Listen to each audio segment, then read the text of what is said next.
seconds, then refresh the page. Hello, everybody. I'm very excited to see everybody. We've started slightly. So we're having our annual AGM, and we're very excited that you're able to join us.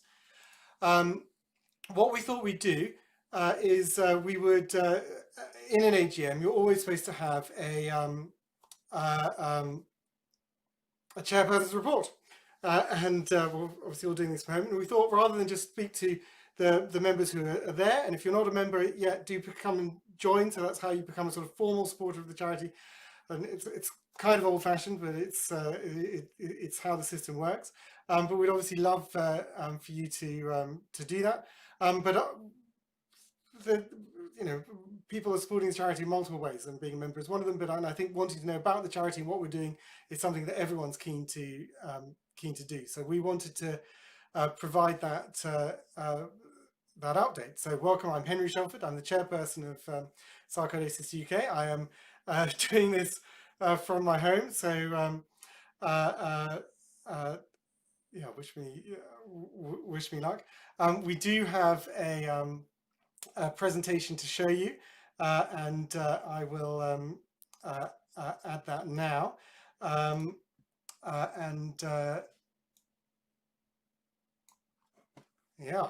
And so through the mastery of wizardry, I've got it on the screen here. Okay, this is going to go wrong. No, I went the wrong way. And so that's the right way. So this is the annual report for 2020, which I think we can all agree was quite the year, and just extraordinary. Words just don't do it. Can't describe it.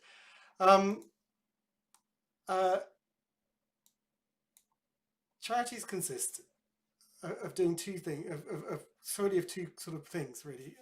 And it's people who want to help, and it's people who need help, with a huge crossover between the two. And we're so lucky. We've got an enormous number of people, and I really wanted to just do a shout out to some of those people. I won't be able to get everyone, but it's just extraordinary how many people have helped. You've got Leo and Charlene, who are absolutely,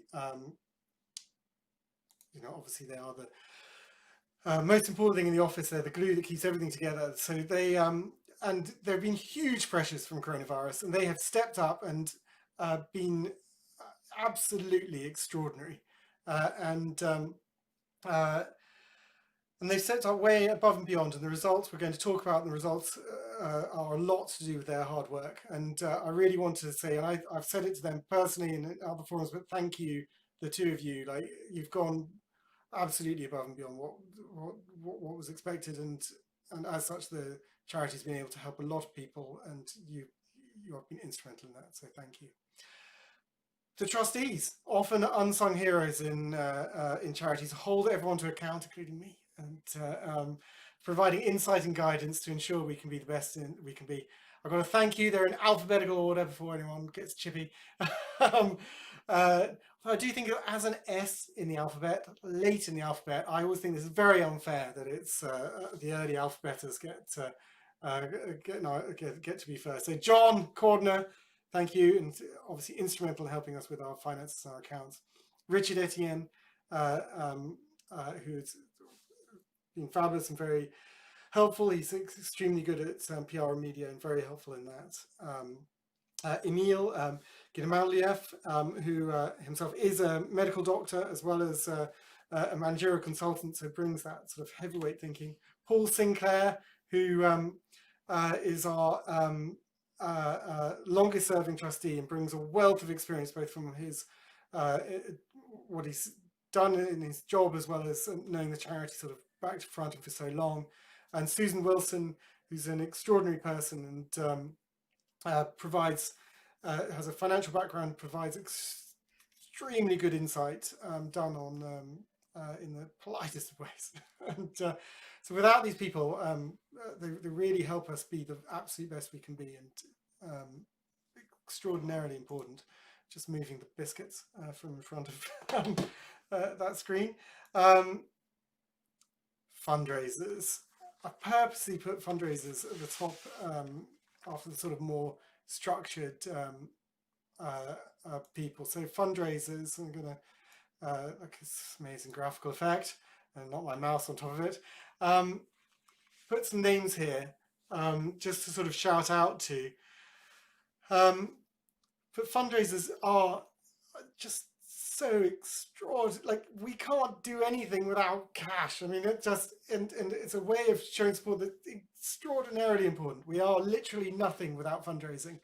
I wanted to talk, and also I wanted to talk to the stories about why people are fundraising, because they are also a real reminder of why we do this. Luke Myers, him and his family, like they've got together, they've done a large number of things, particularly a 100-mile bike ride. It was because his mum passed away with sarcoidosis. And that's the reason they come together to do this, and it's the reason we do it. And we're extraordinarily grateful. They've raised £7,515, which is an extraordinary amount. The charity bride is called after her favourite song, Tracy's Last Dance, which is Last Dance by Donna Summer. And they've been doing it every year, actually, so it's a huge thing. Susie Smith did the Tour de Lyme in 2020, raising 6,896. In July 2015, her son James passed away from a sudden cardiac arrest as a result of undiagnosed sarcoidosis at the age of 29. And this is the fourth year running now they've been running it, cycling 144 miles from James's hometown in Worcester to Lyme Regis, where he holidayed with his family every year.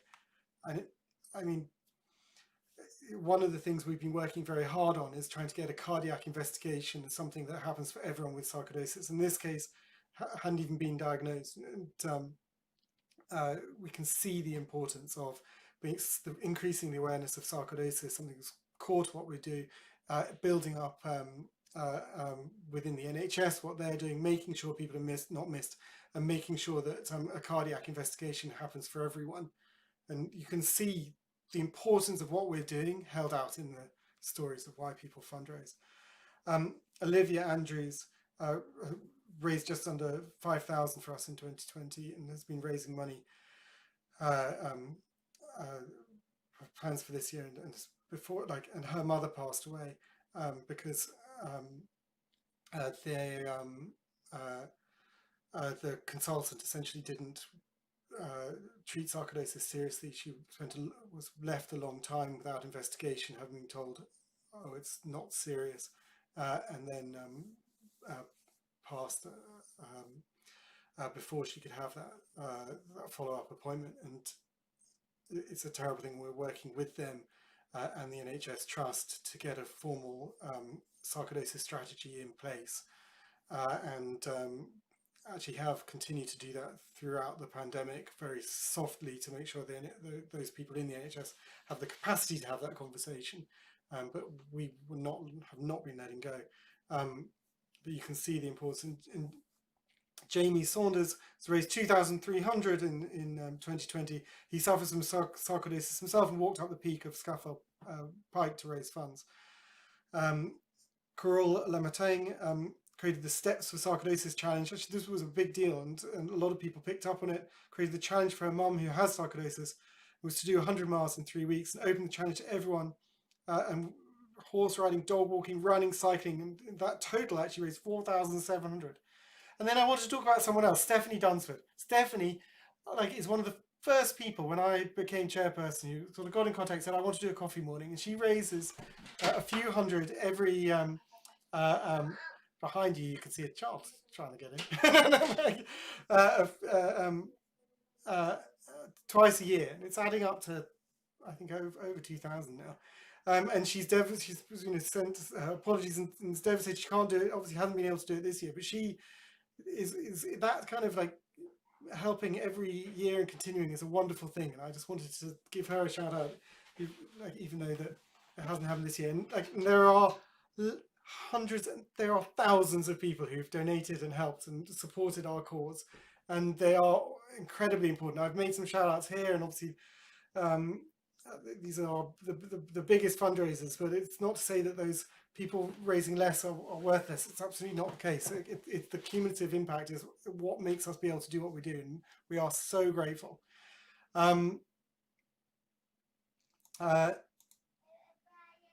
Moving on though into our conversation, and again, like amazing graphical effect, volunteers.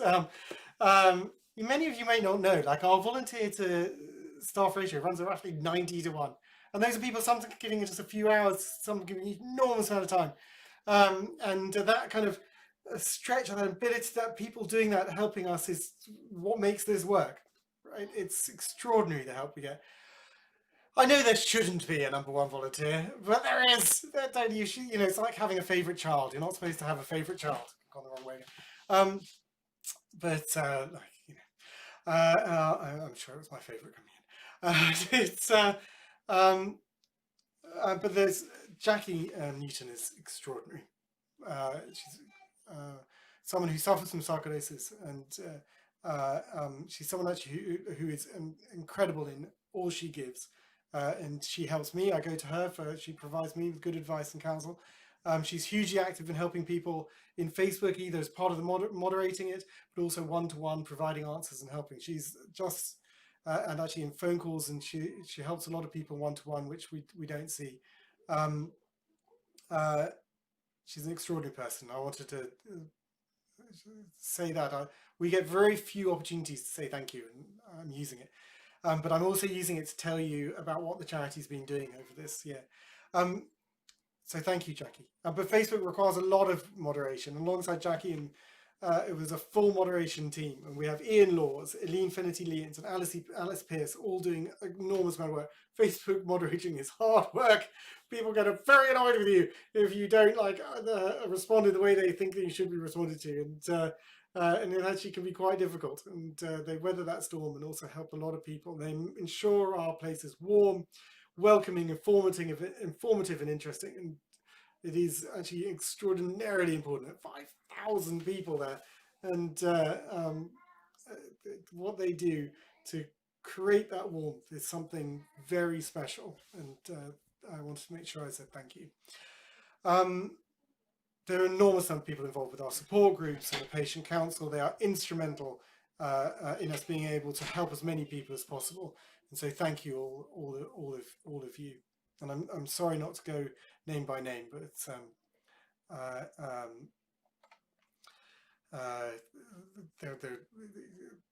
yeah. It's I wish we could, but it's obviously we've only got so much time. The clinical board. So these are the absolute specialists in sarcoidosis in the country, and they help us help you, and they help us provide the best advice. Most of our pages on the individual pieces of sarcoidosis have gone through about 4 or 5 edits now, with people, different specialists helping us raise the level each time. And we add new information. And although, you know, on the other side, it might seem like a few new paragraphs or new page, like a lot of work goes into those to try and make sure that they are as absolutely accurate and up to date as they can be. They've also, people have been instrumental in helping us with COVID-19 and respond quickly and as accurately as the information allows. And it's well worth remembering, these are respiratory specialists. They are in huge demand right now, and they have still carved out time to help us help you. And so big thank you to Professor Surinder Beering, to Dr. Rabina Coker, Dr. Simon Hart, Dr. Desmond Kidd, Dr. Vasilin Kuranos, Muthan Tilali, Professor Lingpei Ho, and Dr. Melissa Wigmo-Shane. And I'm just so important to us, and I thank them enormously. And we're actually having a clinical board meeting in upcoming very shortly, when we'll be talking about the sort of new medical issues and for sarcoidosis and other issues. We're about to get to the last thank you, which is the nurse helpline. our two nurses are extraordinary. Now at over 1,000 calls, and that's an extraordinary amount of one-to-one help with our nurses directly and positively impacting a huge number of lives. And we take feedback afterwards. Which shows it's 98, 99% of people either extraordinarily satisfied or just very satisfied, I think. And which just shows the impact. There's always one. I can't not satisfied. But that's more, I think. It's something we're extraordinarily proud of, and we're really proud of actually their work. And so I must say thank you to them. Okay, we're into the meat of talking about the charity and what it's been doing. So going into that, we always do kind of say, if you've got any comments, do put them into the comments. If we will try and go to some of those, but this is an AGM, a formal AGM, so that is technically the main responsibility. Right, look, I think, all our plans went straight out the window in 2020. We had detailed plans, we had a whole thing we'd really set up. It was, we'd gone through a 3 years, so 3-year plan, where what we'd looked to do was we had a small reserve, was invest that reserve into research, into providing support, information, building awareness. So the 4 pillars of the charity: provide quality information, provide good support, build awareness of sarcoidosis, and fund research for a cure. And the main one is funding research towards a cure in terms of where we put the money.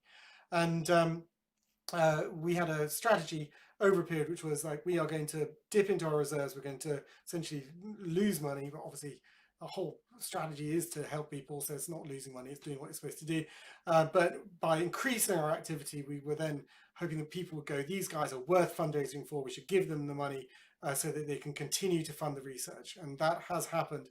And this year was going to be the year where we sort of built our reserves back. That has not gone great.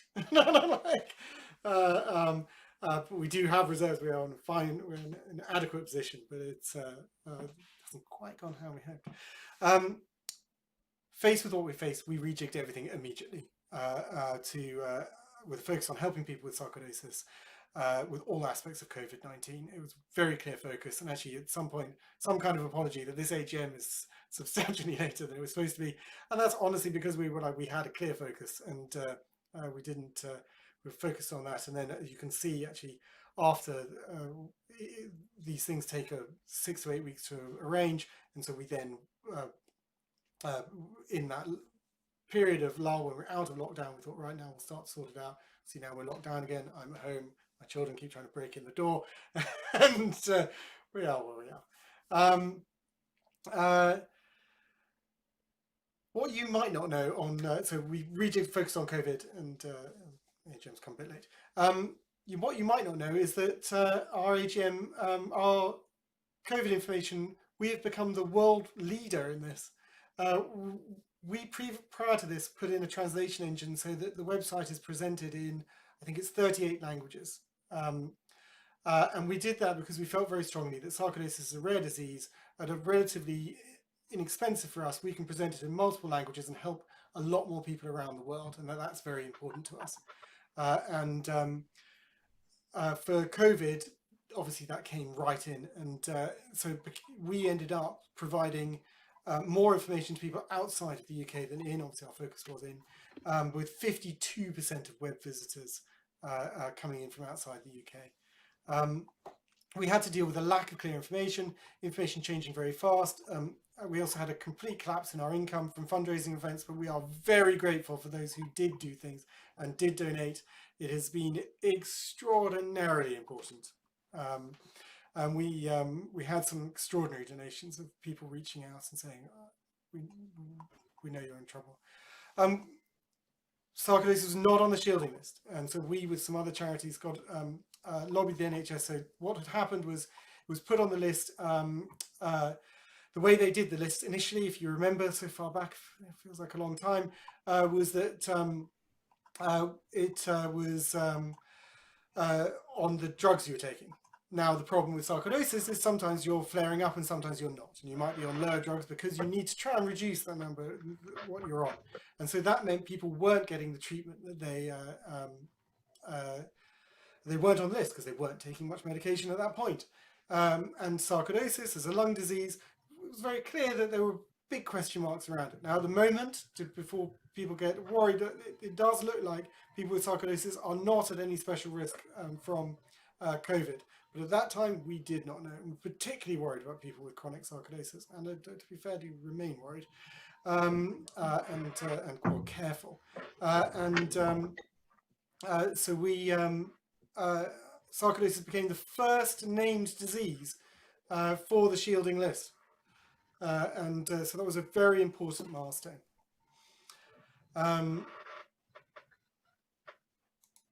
Right.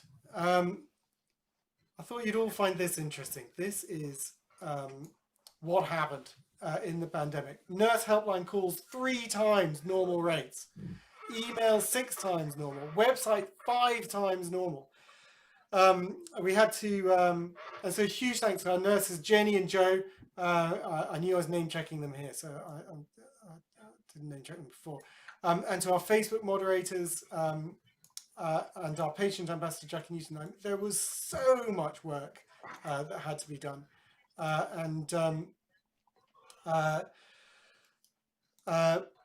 We actually had a very big problem. New technology.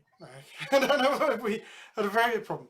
That actually getting quality information and getting out to people was very hard. And so what we did, so on the web, is that we focused on video. And we did that because we're members of our clinical board very kindly came forward and provided responses. And some of our videos are over an hour and a half long because we asked everyone, what are your questions? And we went and got answers. And we thought that it was helpful for people to have that time to go through and see all of those. We then also put up transcripts, and we also took those questions and put them into an FAQ so that people had them in a more of a bite-sized way as well. And one of the reasons we subtitled them was it then meant that they could be translated by other people globally so they could also benefit from that information. And that is, in terms of us being that world leader, and our little charity being a world leader is a wonderful thing. But you can see the peak on the graph, like that impact. So we had to increase our server capacity. We had to change a number. We actually had to change some quite technical things on our ability to deliver in terms of the sort of PHP code behind WordPress. Around now, at some point, we got hacked as part of and the site taken down. We had a denial of service attack. Someone tried to take us down and extort us. Like there's quite a lot of sometimes we are the swan where we're trying to look terribly serene, but there's a lot going on underneath. And you're just like, you're taking a charity down in a pandemic. Why are you denial of servicing attack us? Which is why you'll occasionally see a Cloudflare thing come up. So it'll say, I'm waiting to see if you're human as you log in. Life. Life in the modern times. So I just spoke to it recently. We created a COVID-19 section on the website in FAQ, and we signposted people to regular questions. And we did that for a couple of reasons. One, we wanted to get it to as many people as possible. Also, we really needed people to be able to self-serve because we had 5 times the number of calls coming in. So Leo particularly was taking all those calls and taking them on Facebook, the moderation posts coming up, a lot of questions coming in. And if those are just the same questions again, it's not useful. So we did that. We actually provided... So if you remember earlier, there was a massive problem that shielding letters weren't coming out. And that was because NHS England could only take 999 names and addresses into the main database from each trust every day. And so they couldn't process that many. This was before they were coming out in other ways. And so we actually gave people, it was time limited, so we put valid for this many days. A letter saying people with sarcoidosis are being recommended to be shielded. This person is giving you this letter because they have sarcoidosis. So they were having to share their own medical information because we knew that they were supposed to be shielding, but they needed a letter to show to people. So we were quite bold in doing that.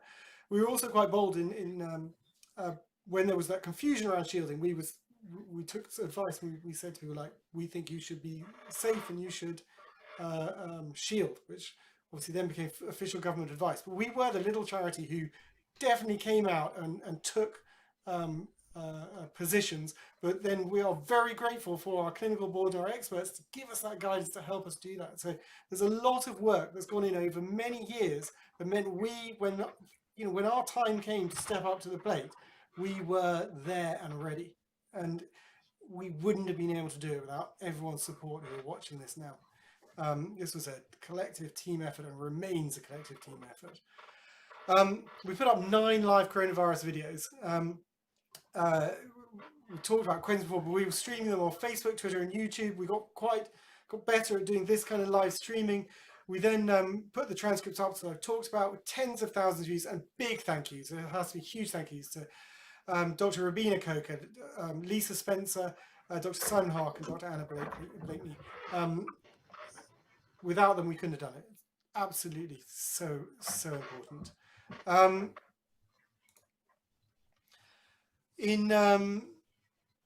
We did some other things in response to the COVID pandemic, and we produced awareness badges to explain. We immediately knew that people, if you were coughing on public transport, you were going to be like potential. Like we'd heard of some stories of people actually getting in antagonistic situations. We didn't want that for people with sarcoidosis, so we created some badges. My cough is not contagious. I have a lung condition.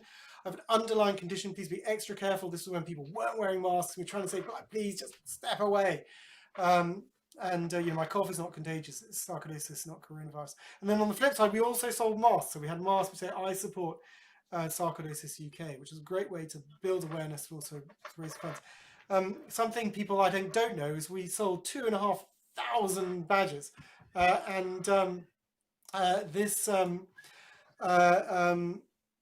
we made them all. That was Leo and Charlene, me a little bit. Some have my fair hand, but the great bulk by those two. And one of the reasons we always opt for, we try and make things rather than so we don't hold stock, and so we can also, let's say a new thing comes up, we can then make it, but also make more when we sell them. Then more of it is donation. But they made 2,500. This is a lot of badges to hand make. The little hand machine that had to put them in a certain thing and stamp it down, and then flip it over and stamp it down again. Obviously, we had to print them. The masks themselves were printed, I think, Leo almost exclusively doing that.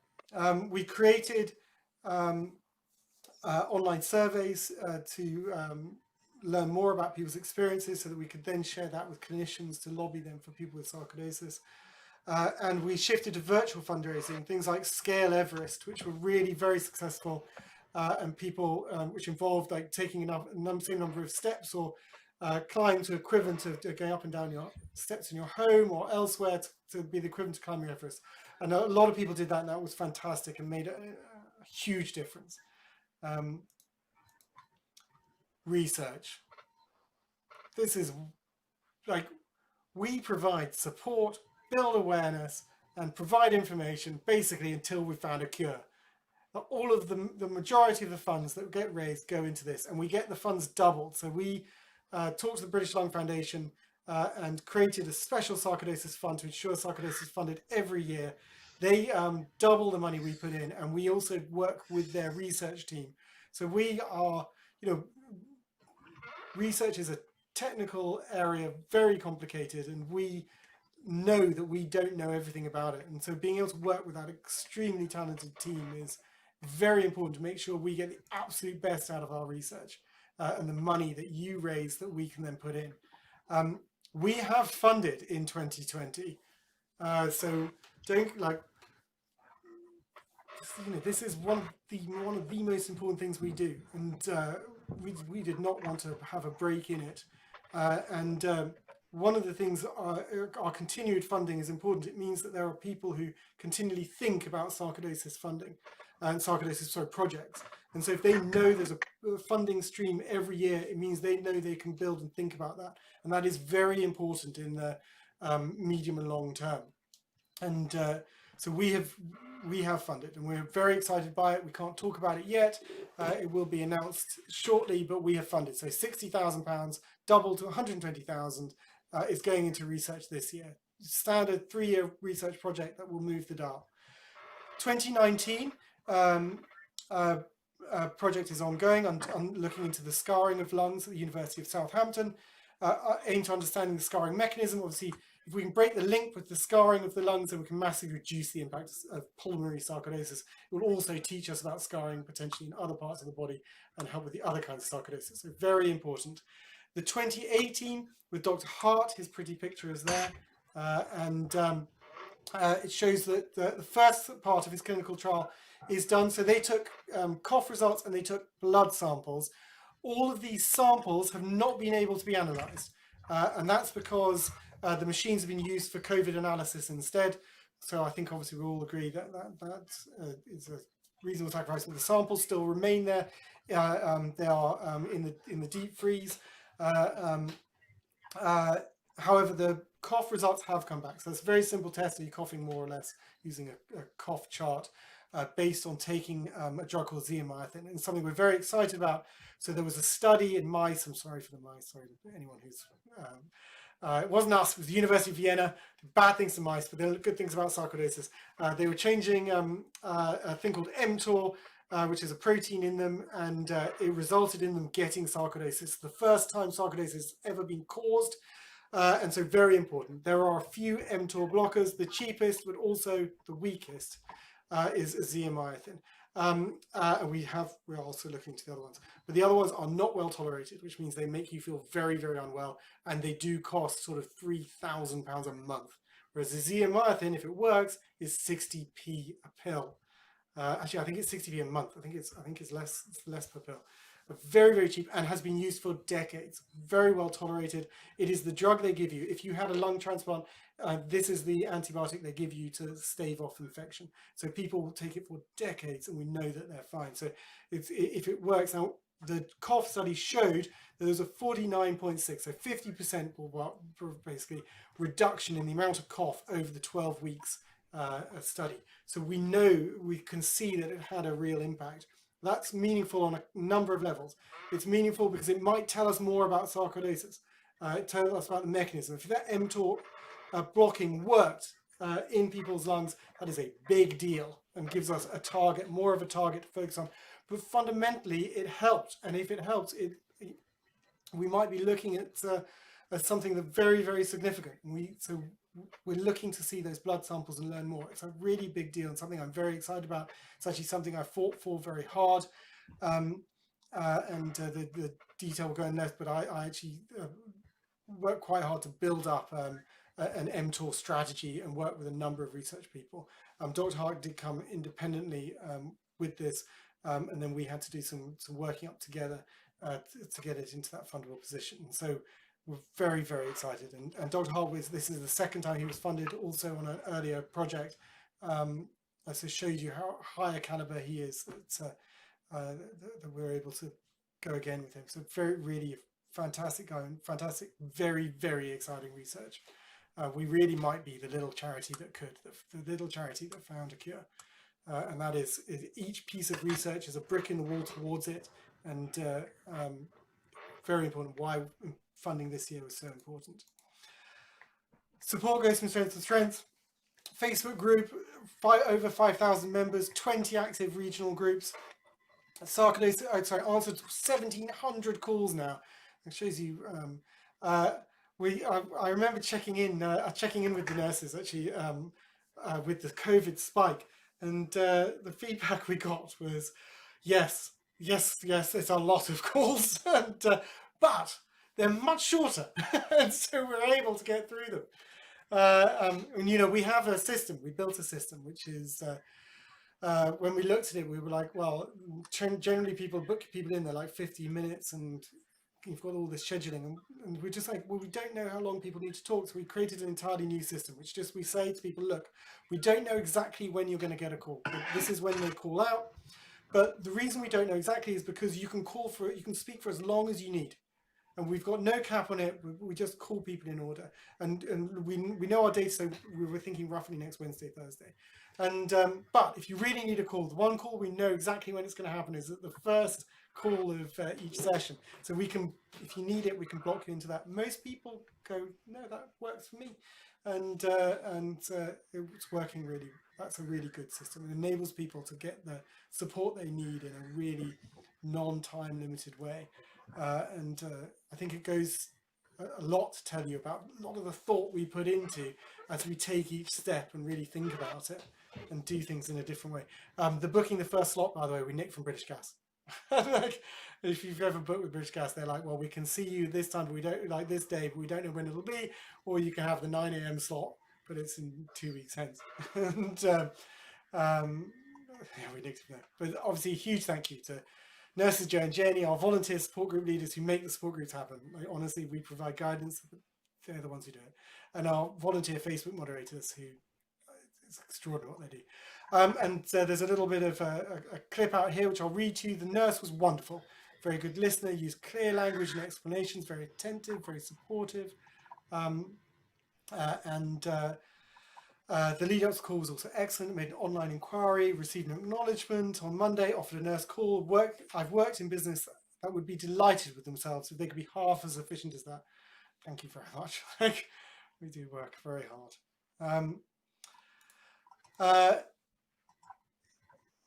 More on information. So we have specialist patient days. We've had a neurosarcoidosis day with Dr. Kidd, a cardiac sarcoidosis information videos for Dr. Talali, patient information leaflets, which are distributed to any patient on request. Now, look, we've got a system where you can buy them to have them sent to you. We send them to NHS clinics for no cost, but we have a place you can download them. And we say, if you want, email us and we'll send them free. Like even though you can buy them on the shop and it's a good mechanism and it allows us people to donate at the same time, we work very hard to give them out for free as well, and a lot of people buy them, which is very kind of them. They know they don't need to, and it shows the generosity throughout the sarcoidosis world. We have a consultant directory. It's the first of its kind in the UK. It is like it's quite a punchy move to recommend consultants within the NHS. It's not considered the done thing. But we need to get people, we have a virtuous circle. We have people who are very interested and keen on sarcoidosis and our specialists, and we want people to get directed towards them. And they then see more people with sarcoidosis and they learn more. So we want more of that. And that's why we did it. And we didn't want people to get stuck with a sarcoidosis, with a lung specialist who doesn't know that much about sarcoidosis. And I can actually tell you, like, we have the awful stories of people who've got stuck in that and then potentially have suffered very badly. And I think we are actually aware of some people who have passed because of it. So, like, we want to help people, but we think it's very positive. But it's also trying to stop some really bad things happening. Yeah. And we further on information, we have an FAQ, which is supposed to essentially sort of dumping ground of questions to try and provide people when they're doing that deep dive, those people who do that, to get all the information where we try and put it there so that it's there for them. It's a very important thing. Awareness.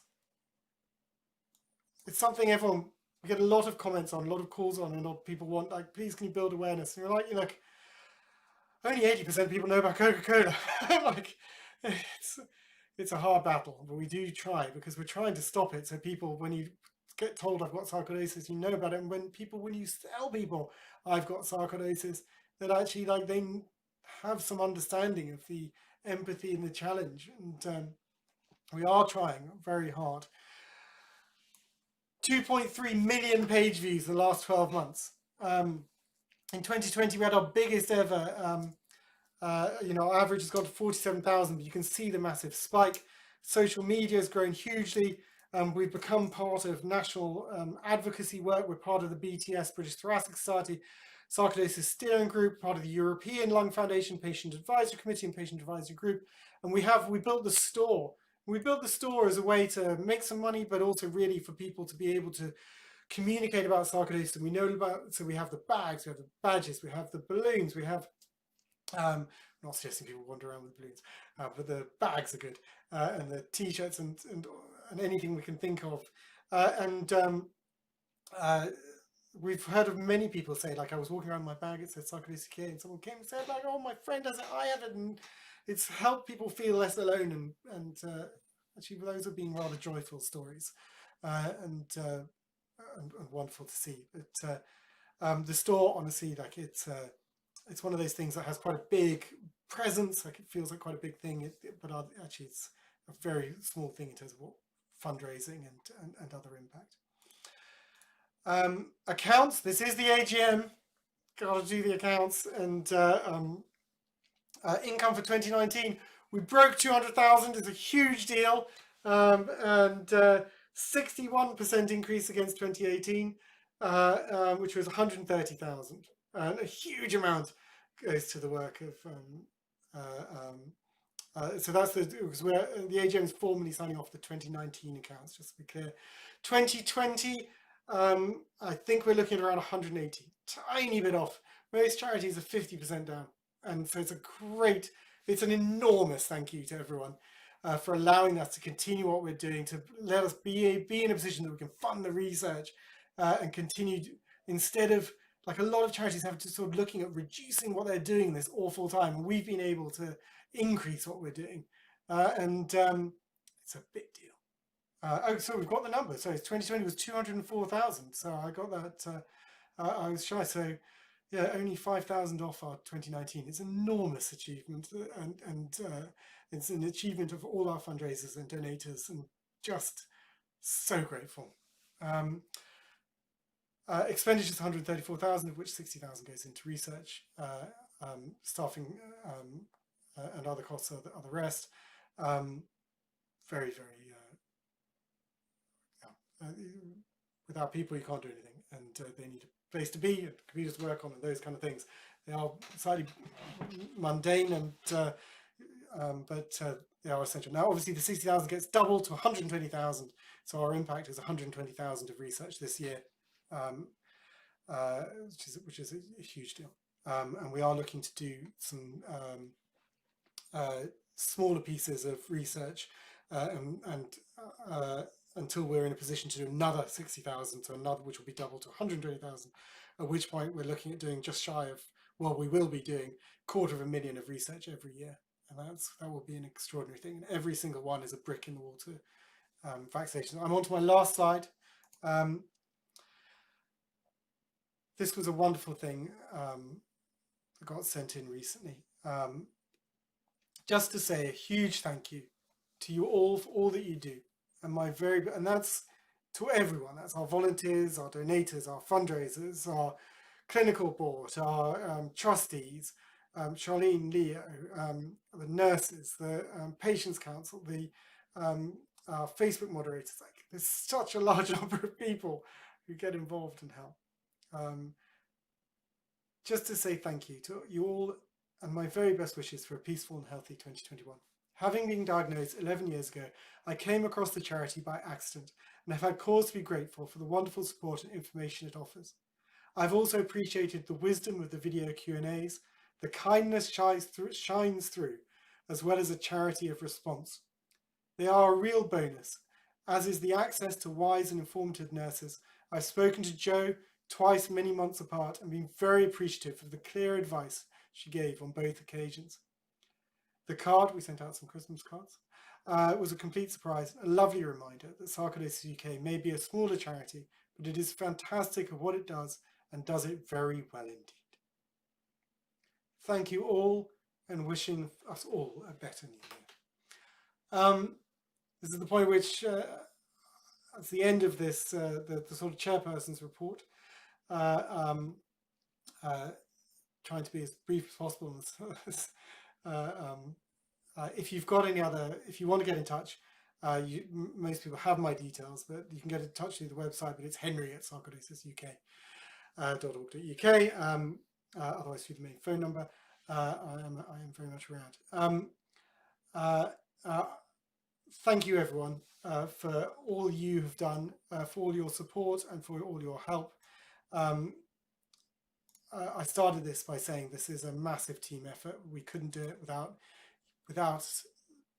everyone and all the people watching. Thank you for your support. Thank you for people who are donating, for fundraising, for getting involved, for moderating, for being in support groups, helping organize support groups, being in our clinical board, being in our patient council, being here to help. And so I'm going to sign off now and say thank you, everyone. This will stay live. People who want to catch it up.